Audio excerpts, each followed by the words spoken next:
नमस्कार दोस्तों, कैसे हैं आप लोग। मैं रवि कुमार, आपका स्वागत है आपके यूट्यूब चैनल आर्य इंटेलिजेंस में। मैं आपको पढ़ाऊंगा अकाउंटेंसी की शुरुआत कर रहे हैं इस चैनल पर। ये क्वेश्चन आप सभी के माइंड में आता होगा कि अकाउंटिंग क्या है, अकाउंटिंग क्यों पढ़नी है, किस लिए है। तो 11th की अकाउंटिंग की शुरुआत कर रहे हैं बेसिकली हम। तो जिन बच्चों ने 10th का बोर्ड का एग्जाम दिया और पास आउट करके 11th में आए, तो उनके लिए मैं 11th की अकाउंटिंग की शुरुआत कर रहा हूँ। तो बेसिकली सबसे पहला क्वेश्चन ये है कि अकाउंटिंग हमें पढ़नी क्यों है, किस लिए है अकाउंटिंग। काफी आपके लिए एक नया सब्जेक्ट आया होगा। अब तक हम इन जनरल सारी स्टडी कर रहे थे, अब एक नया सब्जेक्ट अकाउंटिंग आ गया। मैथ्स अलग अलग पहले से पढ़ रहे थे, मैथ्स भी आपके पास एक नया सब्जेक्ट बिजनेस स्टडीज आप पढ़ेंगे। इकोनॉमिक्स अलग से पढ़ेंगे, पहले सोशल साइंस में सारी चीजें पढ़ लेते थे। तो अब सब कुछ अलग अलग आपको पढ़ने के लिए मिलेगा। तो काफ़ी इंटरेस्ट आपको जनरेट होगा इसमें, काफ़ी मज़ा आने वाला है आपको पढ़ने में। तो पढ़ाई को एंजॉय करें, अच्छे से स्टडी करें और काफ़ी चीज़ें आपको बेहतरीन लगेंगी। तो हम ये जान लेते हैं अकाउंटिंग हमें पढ़नी क्यों है, किस लिए है, अकाउंटिंग बेसिकली है क्या। थोड़ा सा एक ओवरव्यू ले लेते हैं। तो अकाउंटिंग है क्या, क्यों अकाउंटेंसी हमें पढ़नी क्यों है। ठीक है, ये आप सबके माइंड में एक क्वेश्चन रहता होगा, अकाउंटेंसी हमें वाई अकाउंटेंसी। ठीक है, ये क्वेश्चन हर किसी के माइंड में रहेगा, अकाउंटेंसी क्यों, अकाउंटिंग क्या है, क्यों है। ठीक है गाइस, हम एग्जांपल आप ही से लेते हैं। मान लो कि आप कोई बिजनेस कर रहे हैं। ओके गाइस, मान लो कि आप कोई बिजनेस कर रहे हैं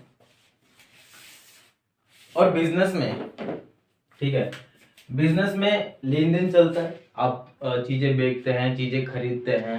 ठीक है, आपके बिजनेस में कुछ आप लोग रखते हैं और क्या कहते हैं, आपको उन्हें सैलरी पे करते हैं। कहीं पर बिल्डिंग खरीदते हैं तो रेंट पर बिजनेस शुरू करते हैं तो रेंट पे करते हैं, बिजली का बिल पे करते हैं, इलेक्ट्रिसिटी इलेक्ट्रिसिटी वाटर बिल अगर वहां रहे तो पानी वाटर बिल भी पे करते हैं, न्यूज़पेपर, टेलीफोन बिल, यानी कितने तरह के खर्चे होते हैं बिजनेस के अंदर। ठीक है, तो वो सारे खर्चे जब आप खर्चे होते हैं, ठीक है, अगर हम उन्हें रिकॉर्ड ना करें तो हमें ये कैसे पता लगेगा कि हम बिजनेस में प्रॉफिट कर पा रहे हैं या नहीं कर पा रहे, हमारा प्रॉफिट हो भी रहा है या नहीं हो पा रहा है। मान लो कि आप सिंपल आपने बिजनेस करा, अब कोई रिकॉर्ड नहीं रखते, कोई जितना भी आप लेन देन करते हैं, परचेज करते हैं या बेचते हैं, सेल करते हैं या खरीदते हैं, सैलरी देते हैं, रेंट देते हैं, कहीं से कोई इनकम आ गई, ठीक है, किसी को उधार दे दिया, आप उन चीज का कोई रिकॉर्ड नहीं रखते, तो आप कैसे जानेंगे कि आपका बिजनेस किस डायरेक्शन में जा रहा है, मतलब आपको प्रॉफिट हो रहा है या नहीं हो रहा। तो आपको ये सारी चीजें कैसे पता लगेंगी। तो इन्हीं सारी चीजों को जानने के लिए हमें रिकॉर्ड बनाने पड़ते हैं। ठीक है, जो भी हमारे बिजनेस में होता है उनके लिए रिकॉर्ड्स बनाने पड़ते हैं। ठीक है, फॉर एग्जाम्पल एक एग्जांपल और लेते हैं। मान लो कि अब आप क्या 11th में आ गए, ठीक है, तो 11th में जब तक आप फाइनल एग्जाम देंगे, ठीक है, तब तक आप ट्यूशंस लगाएंगे। ठीक है, इधर अपनी सेल्फ स्टडी करेंगे, खुद प्रिपरेशन करेंगे, कहीं यूट्यूब से भी पढ़ेंगे, ऑनलाइन कहीं कोचिंग ज्वाइन कर लेंगे। तो मतलब काफी सारे सोर्सेस है जहां से आप पढ़ाई करेंगे। क्या आप ऐसा करेंगे कि आपने पूरे साल मेहनत करी और सीधा एग्जाम डायरेक्ट फाइनल एग्जाम दिया? नहीं ना, उससे पहले आपके कई सारे टेस्ट कंडक्ट किए जाते हैं। ठीक है, आपके कई सारे टेस्ट कंडक्ट किए जाते हैं। जैसे आपको टीचर ने, सपोज आपको स्कूल में टीचर ने अगर एक सब्जेक्ट पढ़ा दिया, ठीक है, सॉरी, एक चैप्टर आपको कंप्लीट हो गया है, 2 चैप्टर कंप्लीट हो गए, तो टीचर्स क्या करते हैं, टेस्ट लेते हैं, ट्यूशन में भी टेस्ट लेंगे, ठीक है, और क्लास में भी टेस्ट लेंगे, ताकि आपकी परफॉर्मेंस को एनालाइज कर सके, आप खुद अपनी परफॉर्मेंस को चेक कर सके कि हम सही डायरेक्शन में जा रहे हैं, हमारी प्रिपरेशन सही चल रही है क्या, जो टारगेट हम बनाकर चल रहे हैं कि हमें फाइनल में इतना अचीव करना है, 95% हमें क्रॉस करना है, 95% हमें लेकर आना है, क्या हम उस डायरेक्शन में जा पा रहे हैं। अगर हम ये सारी चीजें, अगर टेस्ट नहीं, टाइम टू टाइम टेस्ट नहीं लेंगे, अगर time to time test conduct नहीं करेंगे, अगर आप टेस्ट नहीं देंगे, तो अपनी परफॉर्मेंस को आप कैसे एनालाइज करेंगे। ठीक है, तो जिस तरह से हमें परफॉर्मेंस आपको एनालाइज करनी है, तो बिजनेस में भी ऐसा ही होता है। ठीक है, डे टू डे, हर दिन ना जाने कितना लेन देन होता है, कितने पैसों का लेन देन होता है, डिपेंड करता है कि आपका बिजनेस कितना बड़ा है और कितना छोटा है, तो उस हिसाब से आपका लेन देन चलता है। ठीक है, आप मान लो कि आप कहते हैं गुड्स बेचते हैं, कोई भी चीज आप सेल करते हैं, मान लो इस पेन को ही आप इस पेन का बिजनेस करते हैं, ठीक है, मार्कर का बिजनेस करते हैं और मार्कर आप सेल करते हैं। अगर आप इसका हिसाब नहीं रखेंगे कि आपका दिन में कितना सेल होता है, ठीक है, तो आप कैसे आइडेंटिफाई करेंगे कि कितनी डिमांड रहती है, एक दिन में आपका कितना सेल हो जाता है, एक महीने में आप कितने मार्कर सेल कर देते हैं, कितनी मार्केट में डिमांड है, हमें कितना प्रोडक्शन करना चाहिए। तो ये सारी चीजें कहाँ से पता लगेगी? जब आप चीजों को रिकॉर्ड करेंगे, ठीक है। मान लो कि आपकी एक परचून की दुकान है, ठीक है, लोग आप परचून की दुकान में कई तरह के सामान रखते हैं, कई तरह की वेराइटीज के सामान रखते हैं। जैसे किराना स्टोर होता है, तो किराना स्टोर में हम जाते हैं तो कई तरह के मतलब कंज्यूमर गुड्स होते हैं उसमें, ठीक है, ड्यूरेबल कंज्यूमर गुड्स होता है, ठीक है। आटा भी रखा है, क्या कहते हैं, चावल भी रखे हुए हैं, कई तरह के चावल रखे हुए हैं, ठीक है, तेल भी रखा हुआ है, ठीक, और साबुन है, कई तरह के साबुन रखे हुए हैं, मतलब कई सारी खाने पीने की चीजें भी हैं, चिप्स है, और सुबह के नाश्ते के लिए हमें वहाँ पे काफी चीज मिल जाती है, दूध है, दही है, कोल्ड ड्रिंक कई तरह की है, ठीक है। तो ये सारी चीजें वहां लिखी है, रखी हुई है, तो आप देखते होंगे कि वो भी अपना एक रिकॉर्ड बना के रखते हैं कि आज कितनी कौन सी चीज कितनी सेल आउट हुई, क्योंकि इससे ये रहता है कि किस चीज की डिमांड ज्यादा है, कौन सी चीज हमें खरीद कर लेकर आनी है ज्यादा और कौन सी नहीं खरीदनी है, ठीक है। अगर वो इन सारी चीजों का हिसाब नहीं रखेंगे तो वो कैसे आइडेंटिफाई कर पाएंगे, आप कैसे जान पाएंगे कि हमें कौन सी चीज ज्यादा खरीद कर लेकर आनी है, क्योंकि यही चीज इस एरिया में ज्यादा बिकती है। आपने कुछ भी खरीद के लेकर आ सकते हो क्या? नहीं ना। आप उन्हीं चीजों को खरीद कर लेकर आओगे जो ज्यादा सेल आउट होगी, जिसे आप ज्यादा बेच पाएंगे, जिसकी डिमांड ज्यादा होगी। अपनी मर्जी से हम तो कुछ नहीं करेंगे, हम बिजनेस किसके हिसाब से करते हैं? डिमांड के हिसाब से। कोई मार्केट में नई चीज आई, आपने अपनी दुकान पे रखी, ठीक है, आपने ट्रायल लिया कि आपने कुछ मतलब मान लो कि कुछ यूनिट उसकी मंगा ली और देखा उस पे कैसा कैसा मतलब रिस्पॉन्स आ रहा है, ठीक है, कस्टमर का कैसा रिस्पॉन्स आ रहा है, कस्टमर का क्या फीडबैक है, उन्हें वो प्रोडक्ट अच्छा लग रहा है या नहीं लग रहा है। अगर उन्हें अच्छा लग रहा है तो ऑब्वियसली आप उसे दोबारा खरीद कर लेकर आओगे और ज्यादा क्वांटिटी में खरीद कर लेकर आओगे। लेकिन आपको लगा कि नहीं, अच्छा मतलब रिस्पॉन्स नहीं आ रहा, मेरा ये प्रोडक्ट सिर्फ पड़ा हुआ है और बिक भी नहीं रहा, क्या आप उसे दोबारा खरीद कर लेकर आओगे? नहीं, आप ऐसे प्रोडक्ट को दोबारा नहीं खरीदोगे। आप उन चीजों की ही क्वांटिटी ज्यादा खरीदते हो जिस पर आपको प्रॉफिट ज्यादा हो और जिसकी डिमांड ज्यादा हो, ठीक है। आपके पास चिप्स के पैकेट बहुत सारे हैं, कई तरह की चिप्स मिलते हैं आपके दुकान पर, कई तरह के क्या कहते हैं खाने की चीजें मिलती है, लेकिन आप कौन सी चीज रखना पसंद करते हैं? जो सामने वाला कस्टमर खरीदना पसंद करता है, जो चीज आपकी ज्यादा सेल आउट होती है। दूध के पैकेट कई तरह के आते हैं मार्केट में, ठीक है, हम कौन सा दूध रखते हैं जिसपे हमें ज्यादा मार्जिन हो और वो बिके भी, ठीक है। ऑब्वियसली अगर आप अपना बिजनेस कर रहे हैं, आप कौन सी चीजों को बेचना पसंद करते हैं? जिन पर डिमांड ज्यादा होती है, जिन पर मार्जिन हमें ठीक ठाक मिल जाता है, ठीक है। हमने चीजें पैकेट तो कई तरह के रख लिए, हम देख रहे हैं कि पड़े हुए हैं, ठीक है, सिर्फ बिक ही नहीं रहे, तो उन पैकेटों का फायदा क्या? तो ऐसी चीजों की डिमांड नहीं की जाती। तो इतना तो हम समझ गए अब कि बिजनेस के अंदर लेन देन जो होता है, ठीक है, तो उन सारी चीजों में हमें कैसे पता लगे कि किस किस चीज की कितनी डिमांड है, कि हमारा बिजनेस कैसा चल रहा है, हम प्रॉफिट कर पा रहे हैं या नहीं कर पा रहे हैं, डे टू डे हमारा बिजनेस कैसा चल रहा है, कैसा नहीं चल रहा। इन सारी चीजों के लिए हमें चीजों को रिकॉर्ड करना पड़ता है, उन चीजों की इंफॉर्मेशन रखनी पड़ती है, ठीक है। और जो चीज हम रिकॉर्ड करके रख रहे हैं, ठीक है, जो भी हम रिकॉर्डिंग कर रहे हैं, रिकॉर्डिंग करने को ही बोला जाता है अकाउंटिंग। तो रिकॉर्डिंग का दूसरा जो शब्द है, दूसरा वर्ड है, वह है अकाउंटिंग, ठीक है, अकाउंटिंग करना। जब हम प्रोफेशनल में आ जाते हैं, अब तक हमने सिर्फ ऐसे छोटे मोटे किराना की बात कर ली, ठीक है, छोटे मोटे बिजनेस की बात कर ली, बट अगर हम जब प्रोफेशनल में आ जाते हैं, ठीक है, बड़े लेवल पर आ जाता है, जब सारी चीजें हमें लीगल तरीके से करनी होती है, तब हम वहां पे रिकॉर्डिंग की जगह, जो रिकॉर्डिंग का जो वर्ड है, उसकी जगह जो वर्ड का यूज करते हैं उसका नाम है अकाउंटिंग। तो अकाउंटिंग वर्ड का हम यूज करते हैं, ठीक है। अकाउंटिंग का मतलब क्या है? रिकॉर्ड करना चीजों को, ठीक है, रिकॉर्ड करना।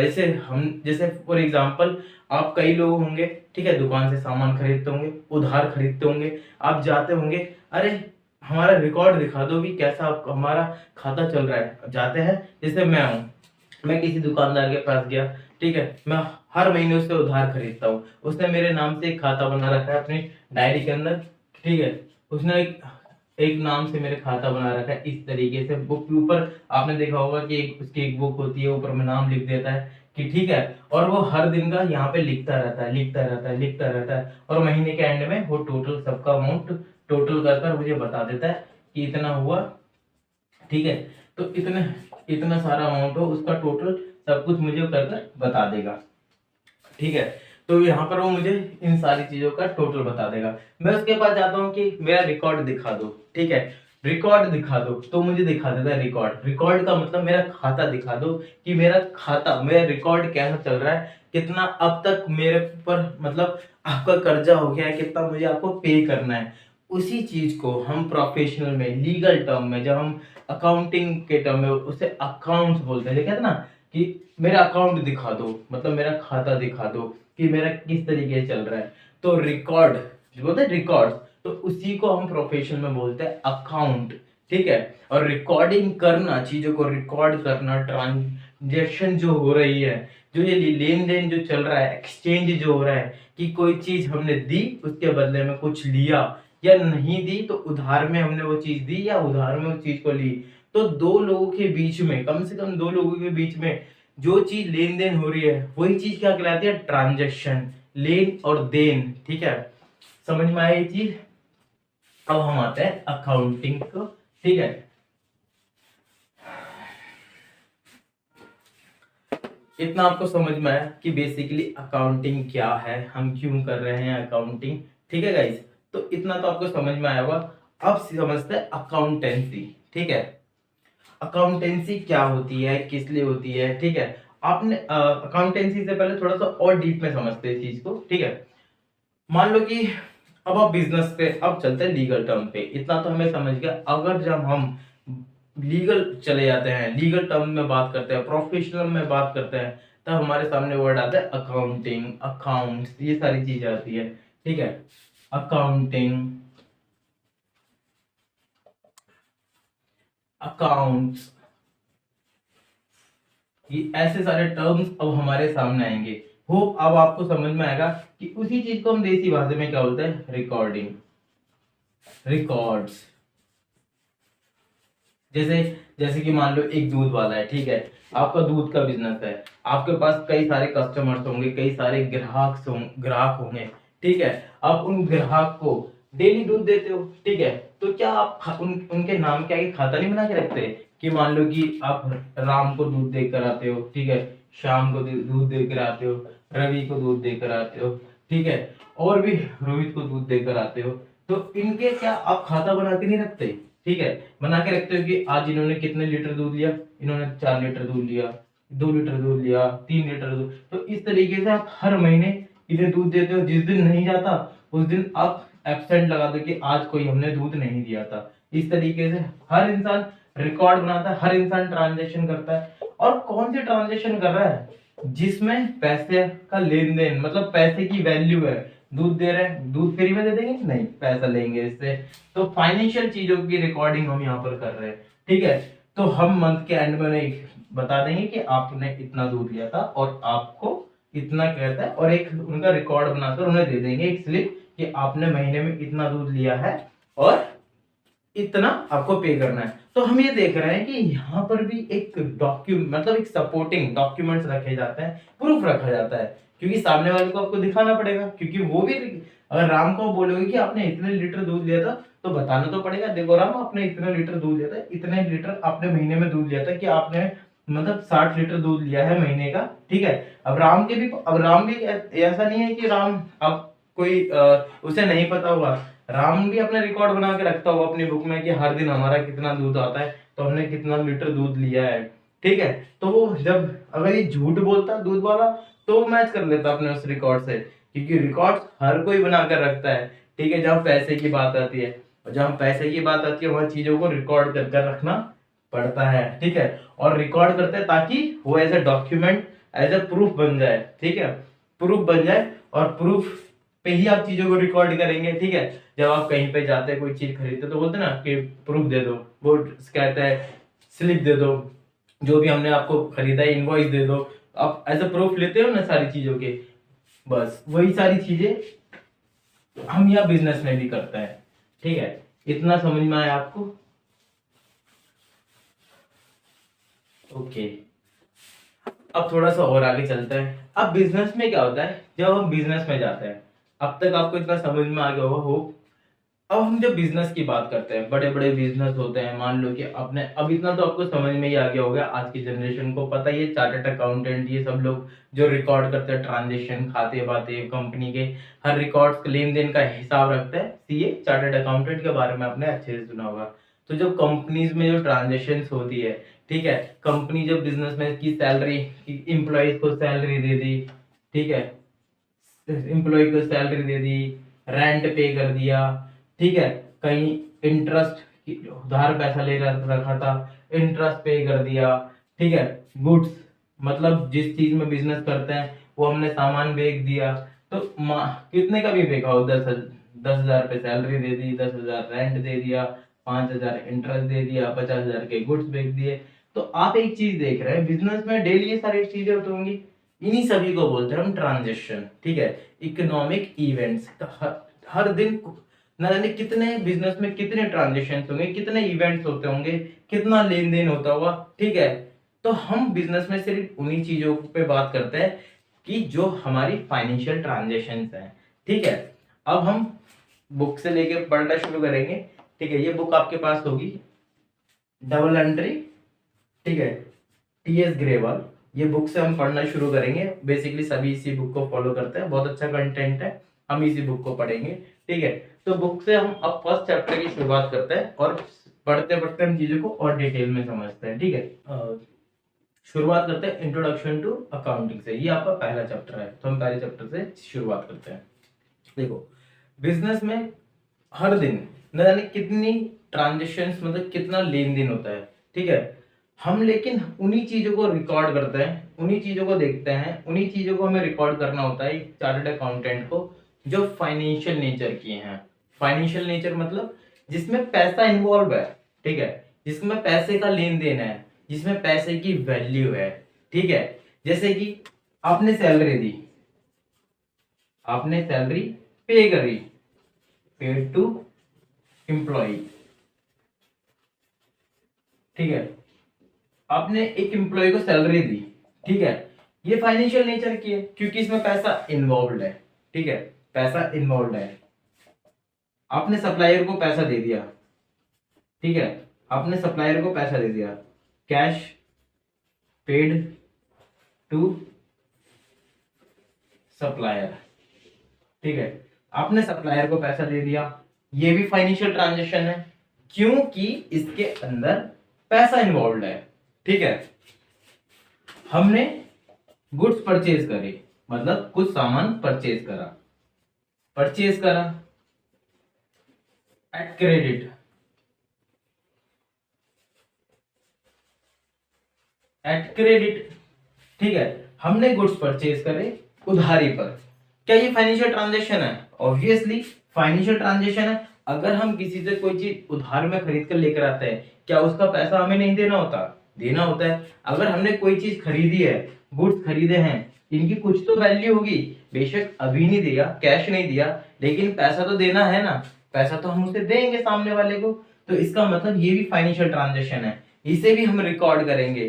ठीक है, जैसे कि मान लो कि इसकी वैल्यू है 10 लाख, 10,000 रुपए का हमने गुड्स खरीदा। ठीक है, अभी हमने कोई पैसा पे नहीं करा, क्या हम इसे पे नहीं करेंगे? पे करेंगे। तो इसका मतलब हमें ये चीज देखनी है, जो चीज या तो कैश दिया होगा, या क्रेडिट में खरीदा होगा कोई, या क्रेडिट पे होगी, या हमने किसी को कैश दिया होगा, या हमने ही कोई चीज उधारी पर बेची होगी, है ना। हम भी बेच सकते हैं या उधारी पे हम खरीद सकते हैं, क्योंकि ऐसा कोई बिजनेस ही नहीं होता जिसमें उधार ना चले। ऐसा कोई, वो छोटा हो या बड़ा हो, हर बिजनेस उधार पे चलता है। ठीक है, छोटा हो या बड़ा हो। अब हम किराने स्टोर पे, जब अभी हमने जो एग्जांपल देखे थे दूध वाले, क्या दूध वाला हर महीने हमसे हिसाब करने नहीं आता था? एक महीना तो उसका उधार ही चलता रहता ना हमारे साथ। किराने स्टोर पे क्या हम हर महीने का सामान उधार नहीं खरीदते, महीने पे वो हमारे साथ हिसाब करता है ना। तो यहाँ पर हमें कौन सी ट्रांजेक्शन देखनी है? जो फाइनेंशियल ट्रांजेक्शन है। फाइनेंशियल का मतलब जिसमें मनी वैल्यू इन्वॉल्व है। ठीक है, जिसमें मॉनेटरी वैल्यू इन्वॉल्व है, मनी वैल्यू इन्वॉल्व है।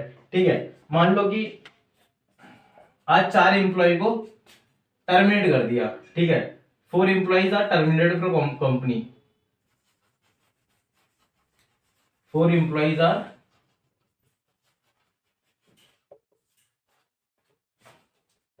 Terminated from company. कंपनी से आज 4 एम्प्लॉइज को निकाल दिया। क्या ये फाइनेंशियल ट्रांजेक्शन है? नहीं। एक इवेंट तो है, बट ये इकोनॉमिक इवेंट नहीं है। इकोनॉमिक का मतलब होता है फाइनेंशियल, ये एक फाइनेंशियल इवेंट नहीं है। 4 एम्प्लॉय निकाल दिए तो क्या हुआ? ठीक है, ये हमारी फाइनेंशियल ट्रांजेक्शन तो है नहीं, इसमें कोई पैसा तो इन्वॉल्व है नहीं। हम उन्हीं चीजों को रिकॉर्ड करते हैं जो फाइनेंशियल नेचर की होती हैं। ठीक है, अब उसी तरीके से आज 4 एम्प्लॉय ने, 4 लोगों ने कंपनी ज्वाइन करी। ठीक है, 4 लोगों ने कंपनी ज्वाइन करी। अगर 4 लोगों ने कंपनी ज्वाइन करी तो ये क्या हमारा कोई फाइनेंशियल ट्रांजेक्शन है? कोई फाइनेंशियल ट्रांजेक्शन नहीं है। आज किसी का जन्मदिन है ऑफिस के अंदर, तो क्या करेगा? फाइनेंशियल ट्रांजेक्शन है? कोई फाइनेंशियल ट्रांजेक्शन नहीं है। तो बिजनेस में हर दिन कुछ ना कुछ इवेंट्स होते रहते हैं, हर दिन कुछ ना कुछ ट्रांजेक्शन होती रहती है, लेन देन चलता रहता है। लेकिन उन इवेंट्स के अंदर, उन उन सारे इवेंट्स में हमें वो इवेंट्स देखने हैं, वो ट्रांजेक्शन देखनी है जो फाइनेंशियल ट्रांजेक्शन है। वो उधार हो या कैश में हो, पैसा नगदी में दिया हो या उधारी चल रही हो, लेकिन उसकी एक वैल्यू तो है ना, मनी वैल्यू तो है ना, मनी में तो है वो, कैश मतलब उसकी एक मॉनेटरी वैल्यू है। हमें वही चीज रिकॉर्ड करनी होती है। ठीक है, अब हम ठीक है, तो हमने देखा कि हम कौन सी चीज रिकॉर्ड कर रहे हैं। रिकॉर्ड करना मतलब अकाउंटिंग, जैसे मैंने अभी बताया, रिकॉर्डिंग करना मतलब अकाउंटिंग, उसे हम रिकॉर्डिंग को काउंटिंग के वर्ड से। और किस चीज की रिकॉर्डिंग कर रहे हैं? फाइनेंशियल ट्रांजेक्शन्स की रिकॉर्डिंग कर रहे हैं, मतलब फाइनेंशियल चीजों की रिकॉर्डिंग कर रहे हैं, फाइनेंशियल। तो इसलिए किसकी चीज कर रहे हैं? फाइनेंशियल चीजों की रिकॉर्डिंग कर रहे हैं। रिकॉर्डिंग मतलब अकाउंटिंग, तो इसलिए आपकी बुक्स का नाम भी क्या है? आपके फाइनेंशियल अकाउंटिंग। इसका मतलब जिस चीज की हम रिकॉर्डिंग करेंगे, हमें वो चीज, हम उसको वो चीज बोल सकते हैं। जैसे कि हम अपने खर्चों की रिकॉर्ड, कोई इस पेन को बनने में जितनी भी कॉस्ट लगती है, हम उन सारे कॉस्ट के रिकॉर्ड बना रहे हैं, उन सारी कॉस्ट की रिकॉर्डिंग रख रहे हैं, तो क्या हम इसे कॉस्ट अकाउंटिंग नहीं बोल सकते? क्योंकि रिकॉर्डिंग तो कर ही रहे ना। ठीक है, टैक्स, टैक्स के लेन देन की, टैक्स की सारी इंफॉर्मेशन रख रहे हैं, टैक्स के लेन देन के रिकॉर्ड बना रहे हैं, क्या उसे हम टैक्स अकाउंटिंग नहीं बोल सकते?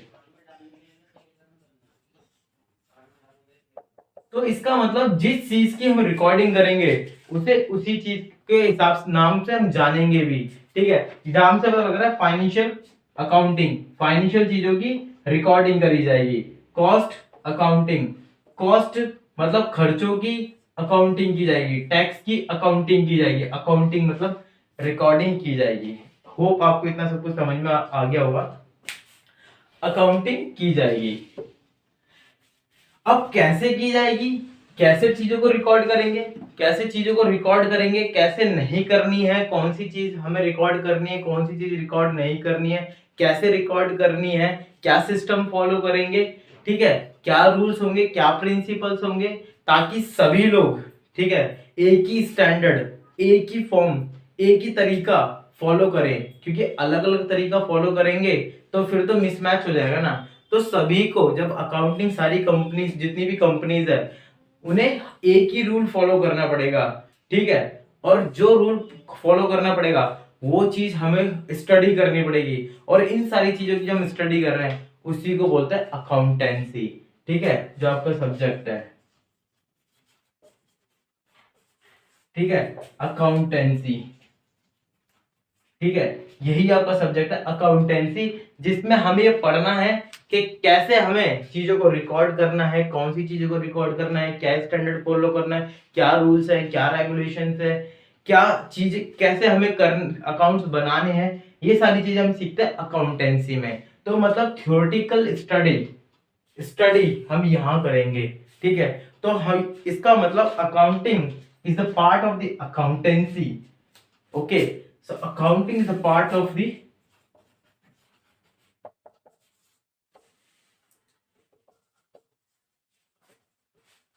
part of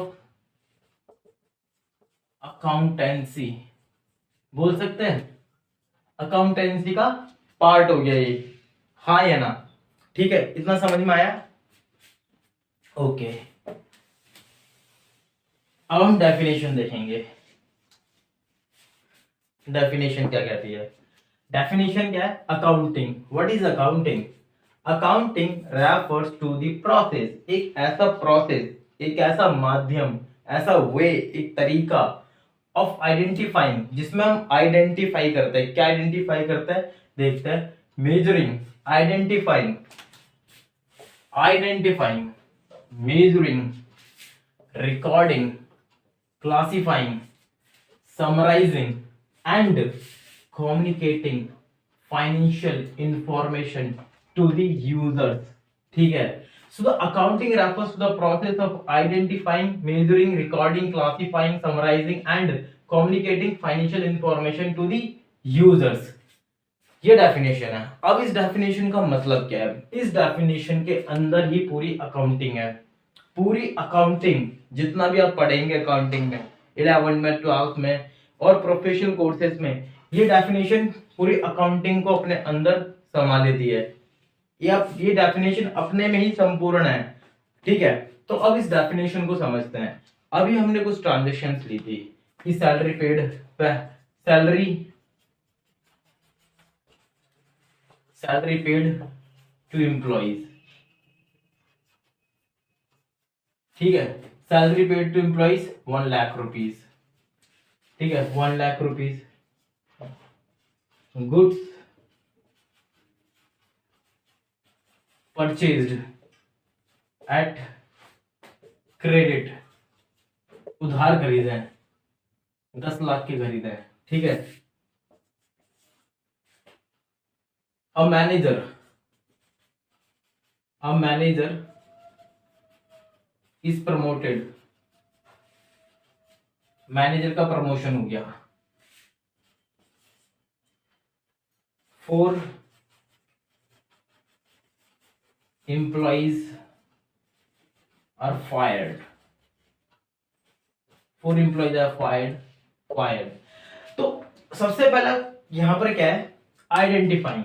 accounting is a process of identifying. क्या चीज आइडेंटिफाई करनी है?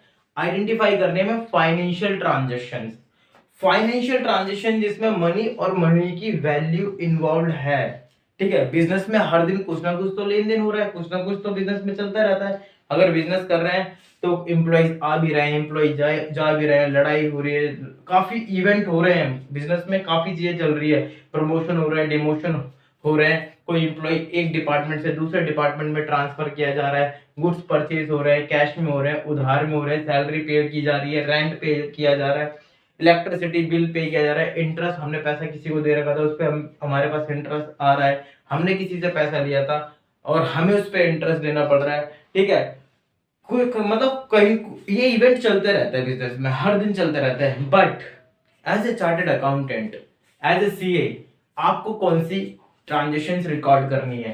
फाइनेंशियल ट्रांजेक्शन्स, वो ट्रांजेक्शन्स आपको रिकॉर्ड करनी है और उन्हीं से आपको अकाउंट्स बनाने हैं। ठीक है, तो पहला क्या है? फाइनेंशियल ट्रांजेक्शन्स रिकॉर्ड करना, आइडेंटिफाई। तो अगर हम इसमें देखते हैं कि फाइनेंशियल ट्रांजेक्शन कौन कौन सी है, क्या 4 एम्प्लॉइज आर फायर्ड, कंपनी से 4 एम्प्लॉइज को निकाल दिया, क्या इसमें कोई फाइनेंशियल ट्रांजेक्शन्स है? कोई मनी वैल्यू इन्वॉल्व है? कोई मनी वैल्यू इन्वॉल्व नहीं है, तो ये हमारी कोई फाइनेंशियल ट्रांजेक्शन नहीं है। बट अब मैनेजर इज प्रमोटेड, एक मैनेजर का प्रमोशन हो गया। ठीक है, अब वो सीनियर मैनेजर बन गया। ठीक है, कंपनी में क्या हुआ? एक मैनेजर का आज प्रमोशन हुआ, वो सीनियर मैनेजर बन गया। क्या ये फाइनेंशियल ट्रांजेक्शन है? नहीं, चार्टर्ड अकाउंटेंट को इससे भी कोई मतलब नहीं है। गुड्स परचेज एट क्रेडिट, उधार खरीदकर गुड्स लेकर आया जिसकी वैल्यू है 10 लाख रुपए, क्या ये फाइनेंशियल ट्रांजेक्शन है? हाँ, ये फाइनेंशियल ट्रांजेक्शन है, इसे हम रिकॉर्ड करेंगे। Salary paid to the employees, salary paid to the employees, क्या ये फाइनेंशियल ट्रांजेक्शन है? हाँ, 1 लाख रुपए सैलरी हमने दी है क्योंकि इसमें मनी वैल्यू इन्वॉल्व है। तो इसका मतलब ये दोनों ट्रांजेक्शन कोई फाइनेंशियल ट्रांजेक्शन नहीं है, ये इकोनॉमिक इवेंट्स हैं, मतलब फाइनेंशियल इवेंट्स हैं, फाइनेंशियल ट्रांजेक्शंस हैं, क्योंकि इनमें मनी वैल्यू इन्वॉल्व है। ओके, तो इसी चीज को हम कहते हैं कि हम क्या कहते हैं, बिजनेस में हर दिन नए कितने ट्रांजेक्शन होती है, कितना लेन देन चलता रहता है, लेकिन उस लेन देन के अंदर हमें सिर्फ वो आइडेंटिफाई करनी पड़ती है ट्रांजेक्शन्स जो फाइनेंशियल नेचर की है। तो first step is to identify the financial transactions. Okay, so at first we have to identify only the financial transactions, वो ट्रांजेक्शन जिनका नेचर फाइनेंशियल हो, वो financial transactions we have to identify. So हमें identify क्या करना है, financial transactions. अब हमने आइडेंटिफाई कर लिया कि हमारे पास ये दो फाइनेंशियल ट्रांजेक्शंस हैं। So these are the two financial transactions. इस वक्त छोटा सा एग्जांपल लेके चल रहे हैं ना, डेली तो न जाने कितनी हजारों ट्रांजेक्शंस होती है, ठीक है, लाखों ट्रांजेक्शंस हो जाती है। तो अभी हम दो का एग्जांपल लेके चल रहे हैं ताकि हम चीजों को समझ सके, ठीक है। एक में हमने सैलरी पे टू द एम्प्लॉइज, कैश में पे कर दिया, और उधार हमने गुड्स परचेज कर लिए, ठीक है। मेजरिंग, मेजरिंग का मतलब यह है कि जो भी आपने फाइनेंशियल ट्रांजेक्शन आइडेंटिफाई की है उसकी कुछ ना कुछ तो वैल्यू होगी। क्या आप जब खाते बनाओगे कि आपको अमाउंट तो लिखना पड़ेगा ना कुछ।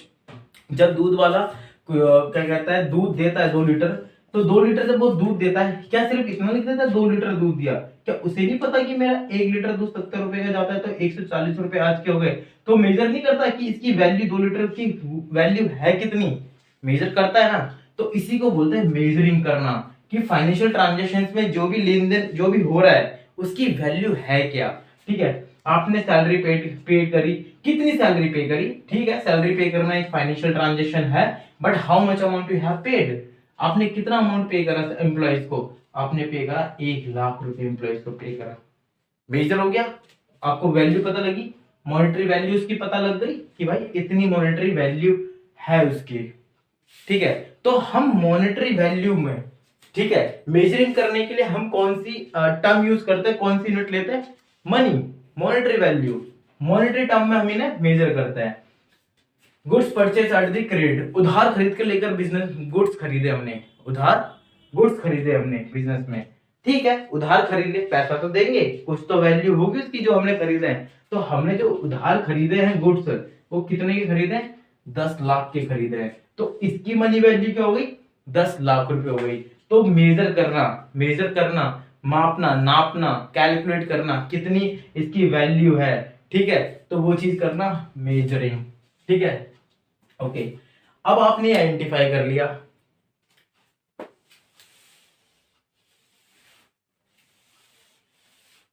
ठीक है, अब आपने ये आइडेंटिफाई कर लिया कि दो ट्रांजेक्शंस हमारी फाइनेंशियल ट्रांजेक्शंस है, और जिनकी वैल्यू क्या है, जिनकी वैल्यू है, एक की है 1 लाख और एक की है 10 लाख रुपए की, ठीक है। इतना आपने आइडेंटिफाई कर लिया, ठीक है, इतना आपने आइडेंटिफाई कर लिया। नेक्स्ट स्टेप होता है रिकॉर्डिंग करना। ट्रांजेक्शंस आपने आइडेंटिफाई कर ली कि ये ट्रांजेक्शंस है, ठीक है, और आपने ये भी देख मेजर कर लिया इसकी वैल्यू इतनी है, और आपने दूसरी ट्रांजेक्शन को आइडेंटिफाई कितने की करी थी, 10 लाख की, आपने आइडेंटिफाई कर लिया, ट्रांजेक्शन को आपने आइडेंटिफाई कर लिया, ट्रांजेक्शन की वैल्यू को भी मेजर कर लिया, ठीक है। अब जब आपने इतनी सारी ट्रांजेक्शन को कर लिया, अब आप क्या बुक में उसे रिकॉर्ड नहीं करोगे, अब काम आता है रिकॉर्ड करने का। अब बुक के अंदर हम क्या करते हैं, रिकॉर्ड करते हैं इसको, कि इनको चलो बुक के अंदर रिकॉर्ड कर देते हैं, 1 लाख रुपए की सैलरी पे करी और 10 लाख रुपए के गुड्स हमने परचेज करे, ठीक है। आगे चल के इसे और अच्छे समझेंगे, बट अभी इतना समझते हैं कि हम इसे बुक्स में क्या कर रहे हैं, रिकॉर्ड कर रहे हैं, किसमें, बुक्स के अंदर। क्या हम किसी भी चीज में ऐसे कर लेते हैं, ठीक है, या तो हम सिस्टम पे भी कंप्यूटर पे भी करेंगे, तो किसी ना किसी नोटपैड में, किसी सॉफ्टवेयर में कहीं तो रिकॉर्ड करेंगे चीजों को, ठीक है। ऐसी अगर हम सिस्टम का यूज नहीं कर रहे, कहीं किसी ना किसी बुक में तो लिखेंगे। क्या दूध वाला सिर्फ 2 लीटर दूध देकर आ जाता है, तो उसे पता है कि मैंने 2 लीटर दूध दिया एक राम को, ठीक है, उसने आइडेंटिफाई कर लिया कितना दूध दिया, 2 लीटर, किसको दिया, राम को दिया, कितने का पड़ा 2 लीटर दूध, एक लीटर कितने का, 70 रुपए का, तो कितने का हो गया, 140 रुपए का। क्या वो सिर्फ ये फाइनेंशियल ट्रांजेक्शन उसने आइडेंटिफाई कर ली, आज हमने राम को दूध दिया था 2 लीटर 140 रुपए का, क्या घर जाके वो अपनी बुक के अंदर नहीं लिखेगा, राम के खाते में जाके, राम के खाते में जाएगा और आज की डेट डालेगा, और आज की डेट के हिसाब से लिख देगा दी 2 लीटर दूध दिया राम को, 70 रुपए लीटर चल रहा है, 140 रुपए का, ये रिकॉर्डिंग हो गई, ठीक है। वैसे ही हम अकाउंटिंग में भी रिकॉर्डिंग करते हैं। देखो दोस्तों, चीजों को हमेशा देसी तरीके से पढ़ना चाहिए, ठीक है। देसी चीजों से चीजें पढ़ने से क्या होता है कि हमें प्रोफेशनल चीजें बहुत आराम से समझ में आती है। अगर हम चीजों को प्रोफेशनल तरीके से पढ़ेंगे तो हमें चीजें नहीं समझ में आएंगी, क्योंकि वो टेक्निकल टर्म्स होते हैं, उसके अंदर चीजें नहीं आएंगी। बट ये सारी चीजें हमारे रियल लाइफ से ही कनेक्टेड होती है। जो प्रोफेशनलिज्म वाली चीजें होती है हमारी रियल लाइफ से ही चीजें कनेक्टेड होती है। तो अगर हम उन्हें रियल लाइफ से कनेक्ट करके पढ़ते हैं ना, तो वो चीजें इजी हो जाती है, ठीक है। वही चीज जो हम अपने रियल लाइफ में कर रहे हैं ना, बस वही चीज हम प्रोफेशनलिज्म में करते हैं। बस वहां पर हम एक स्टैंडर्ड फॉलो करते हैं, एक रूल फॉलो करते हैं, और उस माध्यम से उन चीजों को लेकर चलते हैं। वहां पे कुछ टेक्निकल टर्म होते हैं, हमारे में हम अपने सिंपल टर्म यूज करके ले चलते हैं, ठीक है। रिकॉर्डिंग करना, रिकॉर्ड्स बनाना, यहाँ पर हम अपने अकाउंटिंग करना, अकाउंट्स बनाना, ठीक है। तो राम ने एक सिंपल सा अपना बुक में जाके लिख लिया, इसी को बोलते हैं रिकॉर्डिंग करना, ठीक है। इतना समझ में आया। नेक्स्ट क्या था? क्लासिफाई करना, ठीक है। अब आपने ये देख लिया कि यहां पर हमने सैलरी पे करी, ठीक है। सैलरी पे करी तो आपको ये देखना है कि यहां पर ये आपकी इनकम है, एसेट है, लायबिलिटी है, क्या है, ठीक है। तो आपने देखा, अब इसे क्लासिफाई करना। हमारे पास बिजनेस में यहाँ पर कैसे चीज होती है? एसेट्स होती है, मतलब संपत्ति, ठीक है। खर्चे होते हैं, एक्सपेंसेस, ठीक है। एक्सपेंडिचर ले लेते हैं, एक्सपेंडिचर, ठीक है। इनकम्स होती है, ठीक है। उधारी भी होती है बिजनेस में,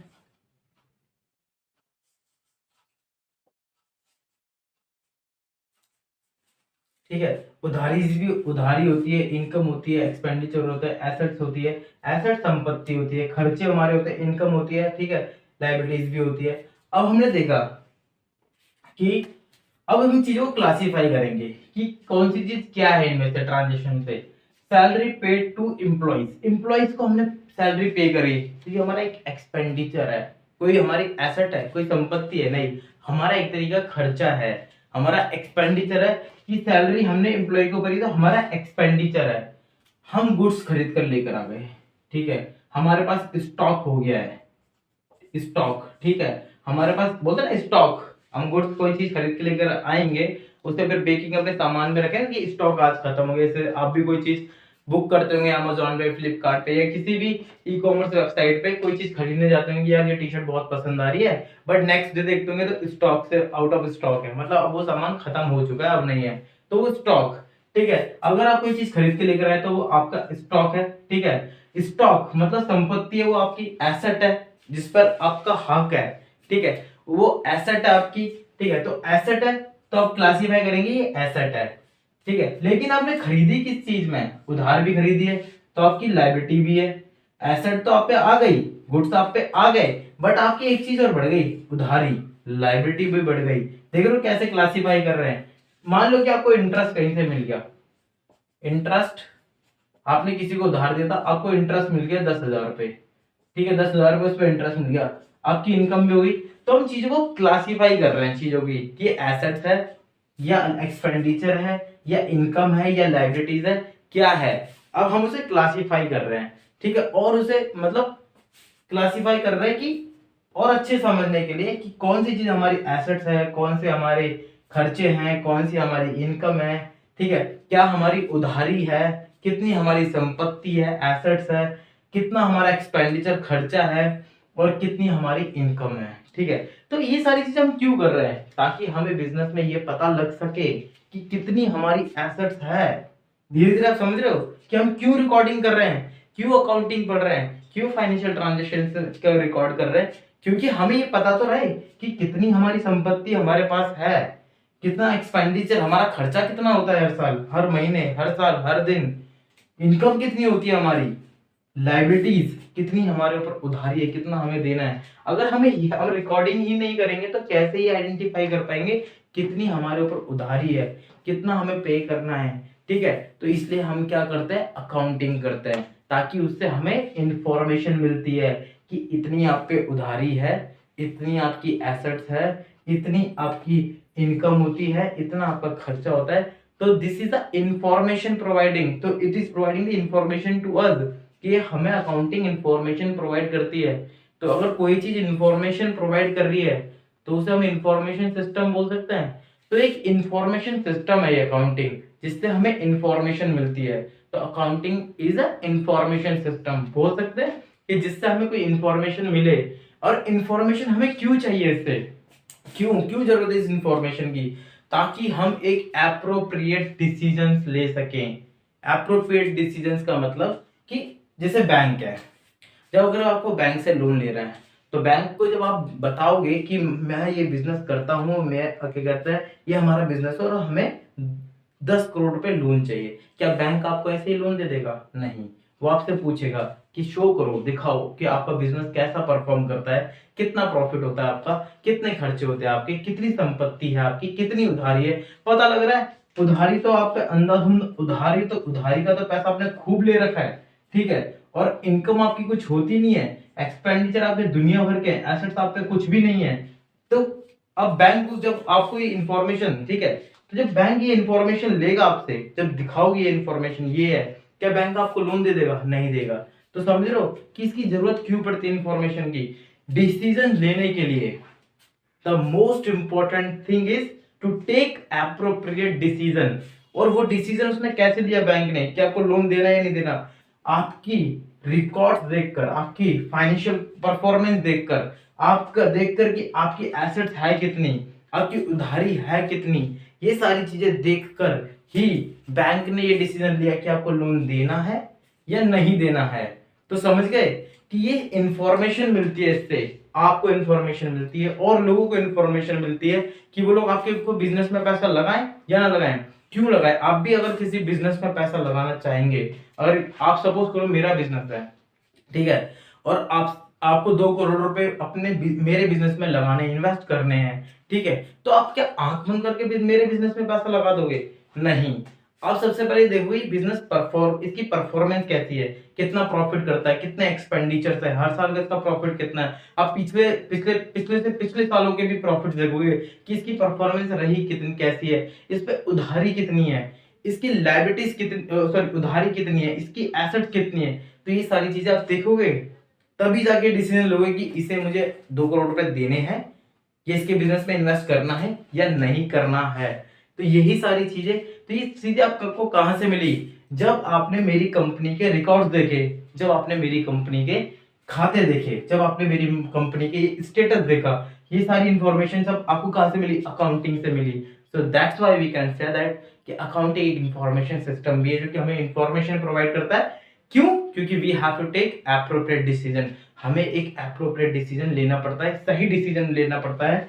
ये सारी चीजें अगर मैं रिकॉर्डिंग ना करूं, अगर मैं खाते ना बनाऊं, क्या आपको मैं इंफॉर्मेशन दे पाऊंगा? नहीं दे पाऊंगा।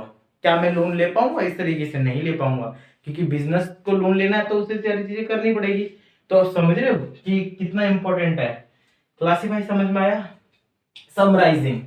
अब समराइजिंग के बाद हमें ये देखना होता है कि प्रॉफिट कितना हुआ हमें, ठीक है, उसके लिए हमें प्रॉफिट एंड लॉस अकाउंट या स्टेटमेंट बनाते हैं, ठीक है, प्रॉफिट एंड लॉस स्टेटमेंट या अकाउंट बनाते हैं, ठीक है। मतलब आपके एक्सपेंडिचर हुए, आपकी इनकम भी होगी, इनकम में से आपने एक्सपेंडिचर माइनस कर दिए, खर्चे जितना भी आपका खर्च हुआ, जितना भी आपको इनकम मिला, उस इनकम में से आपने एक्सपेंडिचर मार के आपको प्रॉफिट पता लग गया कि ये मेरा प्रॉफिट है, ठीक है। साल के अंत में आपको ये पता लग गया कि आपका इतना प्रॉफिट है, आपको इनकम भी पता लगी, आपको ये भी पता लग गई कि आपकी उधारी लायबिलिटीज कितनी है, आपको ये भी पता लग गया कि आपकी एसेट संपत्ति, अब जो आपके पास बचा है, जिसपे आपका हक है, जो आपकी प्रॉपर्टी है, ठीक है, वो कितनी है। उसके लिए हम बनाते हैं बैलेंस शीट, ठीक है, उसके लिए हम क्या बनाते हैं? बैलेंस शीट्स, ठीक है, बैलेंस शीट बनाते हैं। इसे भी छोड़ देते हैं यहां से, ठीक है, इसे छोड़ देते हैं, बैलेंस शीट बनाते हैं। तो प्रॉफिट हुआ, ये क्या बता रहा है? कितना प्रॉफिट हुआ, कम हुआ या ज्यादा हुआ। तो एक्चुअली प्रॉफिट हमें क्या बताता है? Profit and loss account performance कैसी रही। बैलेंस शीट हमें क्या बताती है कि कितना आप पे बचा हुआ है, मतलब पोजीशन क्या है आपके बिजनेस की, कितनी उधारी है आपके पास, कितनी आपकी खुद की संपत्ति है, बैलेंस शीट बनाती है। एक स्टेटमेंट और बनाते हैं जो ये तीनों ही मोस्ट इंपॉर्टेंट है, कैश फ्लो स्टेटमेंट।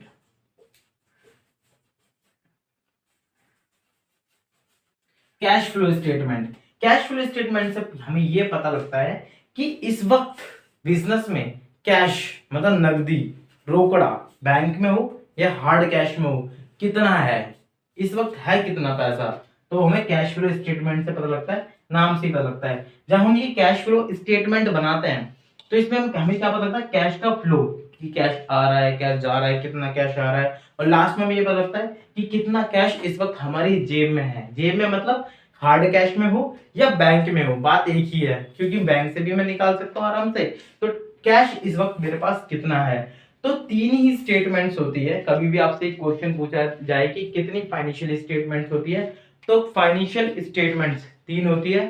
ठीक है, सारा बिजनेस करा, सारी ट्रांजेक्शन्स हुई, उसमें से हमने फाइनेंशियल ट्रांजेक्शन्स को आइडेंटिफाई करा, उसमें से फाइनेंशियल ट्रांजेक्शन को आइडेंटिफाई करने के बाद हमने उसमें मेजर करा कि इनकी वैल्यू है कितनी, उन वैल्यू को फिर हमने उन्हें रिकॉर्ड करा, रिकॉर्ड करने के बाद हमने उन्हें क्लासीफाई करा, क्लासीफाई करा कि क्या कहते हैं, कौन सी एसेट्स है, कौन सी लायबिलिटीज है, कौन सी इनकम है, कौन सा एक्सपेंस है, ऐसे क्लासीफाई करा।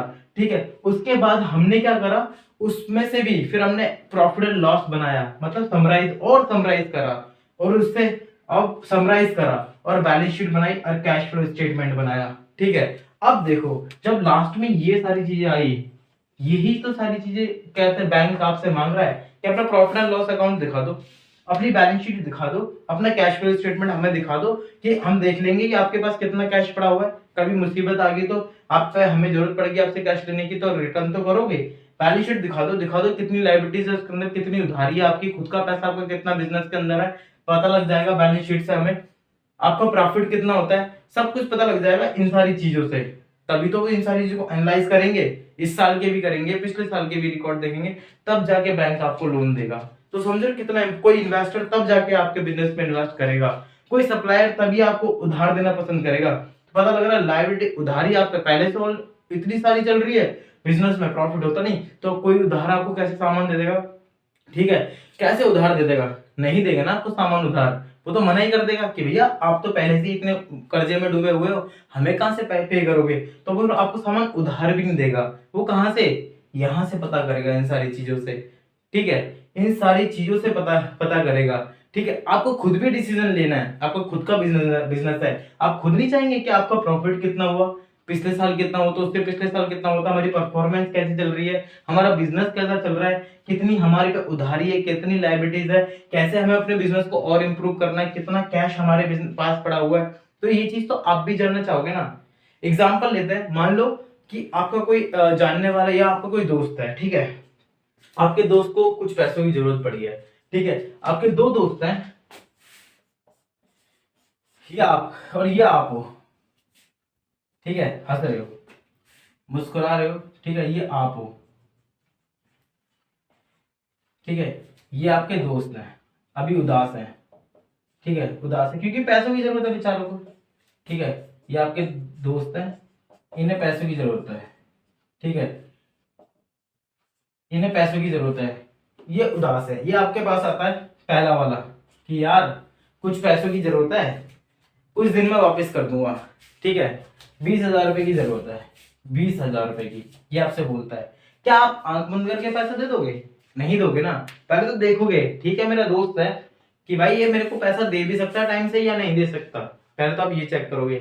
आप ये भी देखोगे क्या इसने और लोगों से पैसा पहले लिया था, हाँ पहले से और लोगों से पैसा, क्या इसने उन्हें टाइम से पैसा दे दिया, नहीं इसने टाइम से पैसा नहीं देता और देता भी नहीं है। ठीक है, कई कई साल हो गए लोग मांगते रहते हैं पैसा, ये देता ही नहीं है। तो आप इसे पैसा दोगे, नहीं दोगे, आप मना कर दोगे कि भाई मेरे पास पैसे नहीं है। ठीक है, आप कोई ना कोई बहाना मारने की कोशिश करोगे, सॉरी यार मेरे पास पैसे नहीं है, मैं तुझे पैसा नहीं दे पाऊंगा। ठीक है, और ज्यादा इंसिस्ट करेगा, ज्यादा पीछे पड़ेगा, ज्यादा बोलेगा यार देख 20,000 तो नहीं दे पाऊंगा, लेकिन मेरे पे 1-2 हजार रुपए पड़े, वो ले ले। तो आप कम से कम मतलब रिस्क में जाना चाहोगे। होता है कि नहीं होता है सर। उसी तरीके से एक ये दोस्त आपका है, ये आपके पास आया, इसने बोला यार मुझे 20,000 रुपए की जरूरत है। आपने इसका ट्रैक रिकॉर्ड देखा कि आपका अच्छा दोस्त है, दोनों ही आपके अच्छे दोस्त है। आपने देखा कि ठीक है, इसकी कंडीशन देखी, हाँ यार सही में इसे 20,000 रुपए की जरूरत है, इसकी कंडीशन खराब चल रही है। आपने देखा मार्केट में, पता करा कि हाँ ये भाई पैसा अच्छा बढ़िया बंदा है, पैसे ले लेता तो टाइम से पैसे दे देता है, कभी इसने आज तक किसी का पैसा नहीं मारा। हाँ कभी थोड़े बहुत ऊपर नीचे हो जाए तो बता भी देता है कि यार थोड़ा समय और लग सकता है, कि थोड़े घर में और दिक्कत चल रही है, तो उस तरीके का बंदा है। तो एक चीज है कि यहाँ पर रिस्क नहीं है, पैसा तो आ जाएगा, तो ऐसी जगह मैं पैसा दे सकता हूँ। क्या आप ऐसी जगह पैसा दे दोगे नहीं? डेफिनेटली यहाँ पे पैसा दे दोगे अपने दोस्त को। क्यों? क्योंकि आपको पता है कि यहाँ पर रिस्क कम है। तो ऐसी बिजनेस में होता है। और वो कहां से पता लगता है? इन सारी चीजों से पता लगता है। ठीक है, होप आपको समझ में आ रहा होगा ये सारी चीजें। तो डेफिनेशन में ही बहुत कुछ छुपा हुआ था, डेफिनेशन में ही बहुत कुछ छुपा हुआ था। तो अकाउंटिंग, अब तक हम काम हुए, समराइजिंग तक हो गया, अब कम्युनिकेटिंग। अब हम कहां तक पहुंच चुके? समराइजिंग तक। मतलब हमने प्रॉफिट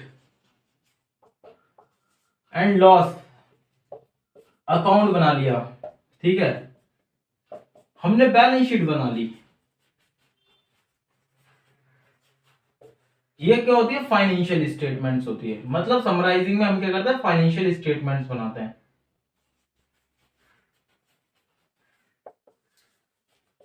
ये हमने फाइनेंशियल स्टेटमेंट्स बना ली, ठीक है, प्रॉफिट एंड बैलेंस शीट बना ली, कैश फ्लो स्टेटमेंट बना लिया, ठीक है, ये तीनों चीज हमने बना ली।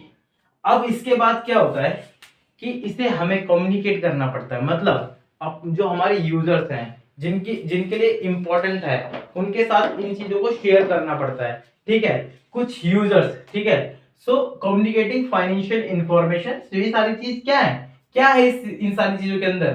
फाइनेंशियल इंफॉर्मेशन है, जो हम स्टार्टिंग से पढ़ते आ रहे हैं कि हम उन्हीं चीजों की रिकॉर्डिंग करते हैं जो फाइनेंशियल नेचर की होती हैं। तो हम इसमें फाइनेंशियल नेचर की चीजों को ही रिकॉर्ड करते हैं। किनके साथ? यूजर्स के साथ, ठीक है। अब ये यूजर्स कौन होते हैं?